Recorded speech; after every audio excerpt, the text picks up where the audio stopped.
So today I just want to do a quick comparison between the Permafreeze com and the Melt com for Ayaka. So starting off with the Permafreeze com, you can see these are the attributes and stats that I have. Almost 2000 attack and with 46.6% crit rate and 212% crit damage. So the key thing to note here is that the crit rate of 46.6% will actually be an overcap of 1.6% for the Permafreeze com. And this is because of the Cryo Resonance together with the Blizzard Strayer 4-piece, which totals up to an additional 55% crit rate. But this is only when they're frozen, so I wouldn't really worry about the overcap of just 1.6%. For her weapon, I will be using the Mist Splitter Reforged, and this is for both tests. For her artifacts, 4-piece Blizzard Strayer, I'll just quickly go over the artifacts. So this is the flower, and then the feather, and her sands. Not too great. But this cryo damage bonus goblet is insane, and this crit rate circlet is also pretty good. So she is at C0 and her talent levels are at 778. So the first test will be on the Spiral Abyss 12 chamber 1, and I will not be taking any offensive cards.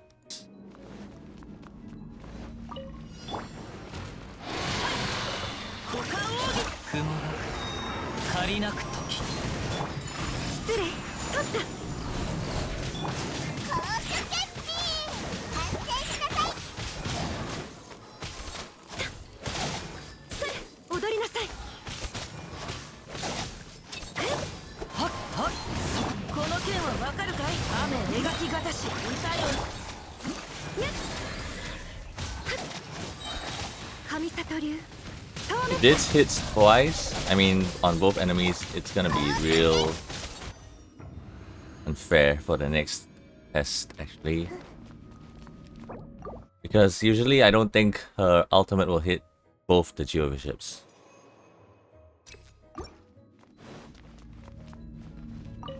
Okay, this is the second test. I'm gonna try to do the same thing.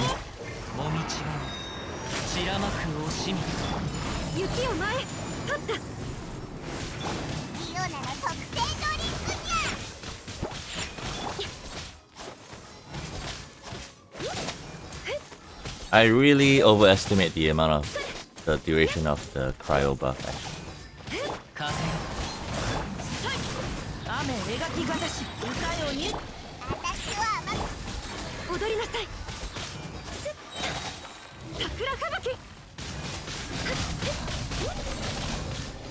Okay, still 921. Okay, so this is the third run, and I'll do the same thing.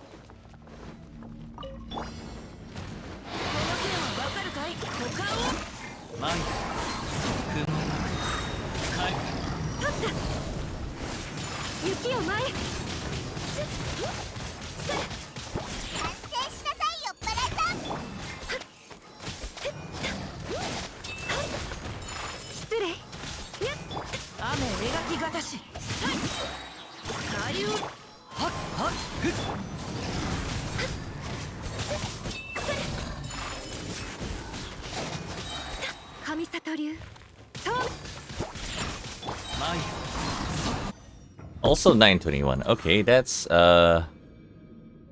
interesting, I guess.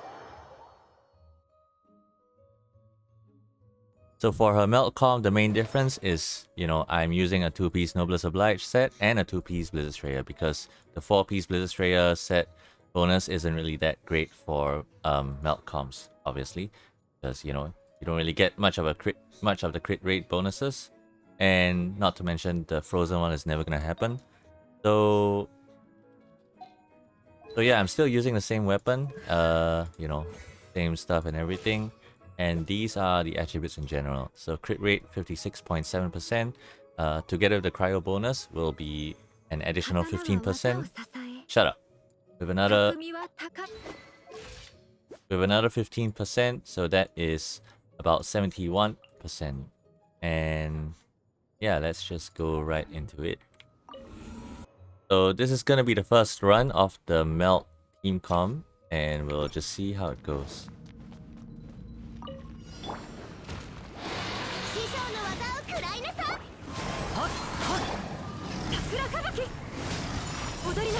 Kinda made a mistake there, but it's kind of whatever.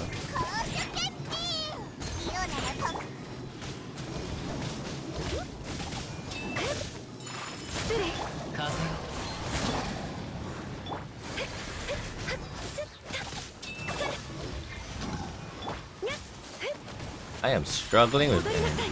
What?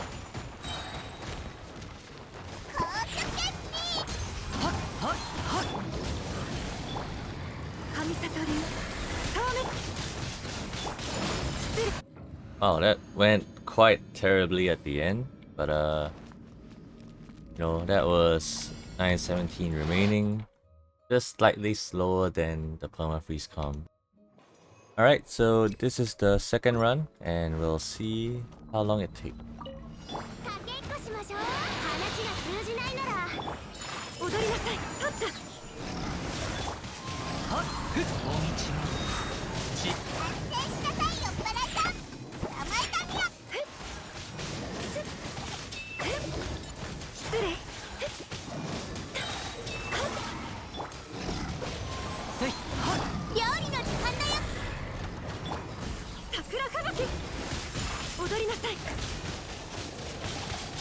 At least it still managed to get that one.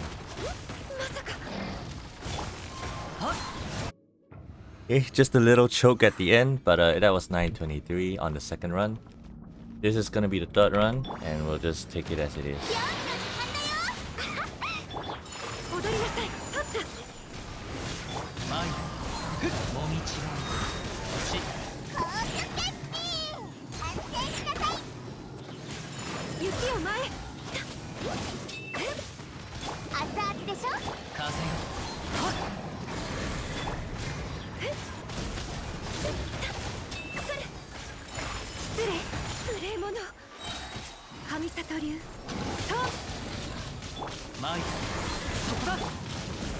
That was 924. So that was not bad actually. So I'm gonna try to see if I can hit both the Geo Vicious with Ayaka's ultimate, and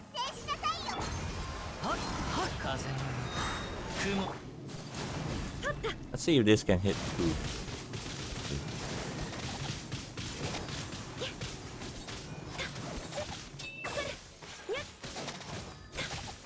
Oh wow, that's actually very impressive. So yeah, that was 940 time remaining, and you know, it only took 20 seconds because, you know, her burst hit twice. Also, just for the people who are wondering in an AoE setting which comp is better, I actually went to the Valley of Remembrance to test this out, and I have the Permafreeze comp on the left and the Melt comp on the right. The TLDR here is that you'll see that there is no difference between the two, except that the Permafreeze comp took like 1 or 2 seconds longer because of Xingqiu's E's cast time being longer than Xiangling's E. And the reason why I didn't go to the Spiral Abyss 12 to do this AoE test is because I actually did. It's just that the enemies are infused with cryo armor, so the Permafreeze comp is obviously going to be at a disadvantage because the Melt comp has like pyro element to break the cryo armor. So now I'll just talk about the time remaining and the averages for each set.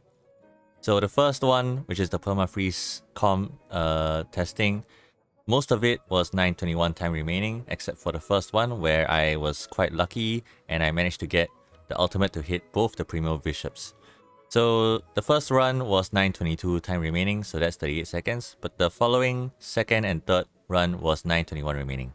So I will just take the average as 39 seconds to clear in the Permafreeze comp.